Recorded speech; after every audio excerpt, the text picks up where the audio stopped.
ভাঙচুর ও অগ্নিসংযোগের চেষ্টা কঠোরভাবে দমন করবে অন্তর্বর্তীকালীন সরকার, প্রধান উপদেষ্টার বার্তা। বিস্তারিত দেখুন অগ্রযাত্রা ডেস্ক রিপোর্টে। সারা দেশে বিভিন্ন প্রতিষ্ঠান ও স্থাপনায় ভাঙচুর এবং অগ্নিকাণ্ডের চেষ্টা কঠোরভাবে প্রতিহত করা হবে বলে জানিয়েছে অন্তর্বর্তী সরকার। 7 ফেব্রুয়ারি শুক্রবার প্রধান উপদেষ্টার ভেরিফাইড ফেসবুক পেজে দেয়া এক বিবৃতিতে এই কথা জানানো হয়। বিবৃতিতে বলা হয়েছে, অন্তর্বর্তী সরকার গভীর উদ্বেগের সঙ্গে লক্ষ্য করছে কিছু ব্যক্তি ও গোষ্ঠী সারা দেশে বিভিন্ন প্রতিষ্ঠান ও স্থাপনায় ভাঙচুর এবং অগ্নিসংযোগের চেষ্টা করছে। সরকার এই ধরনের কর্মকাণ্ড শক্তভাবে প্রতিহত করবে।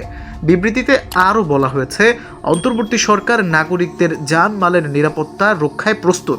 কোনো ধরনের উস্কানিমূলক কর্মকাণ্ডের মাধ্যমে দেশকে অস্থিতিশীল করার চেষ্টা করা হলে দায়ী ব্যক্তি ও গোষ্ঠীর বিরুদ্ধে আইন শৃঙ্খলা বাহিনী তাৎক্ষণিকভাবে কঠোর ব্যবস্থা নেবে এবং দোষীদের বিচারের মুখোমুখি দাঁড় করাবে।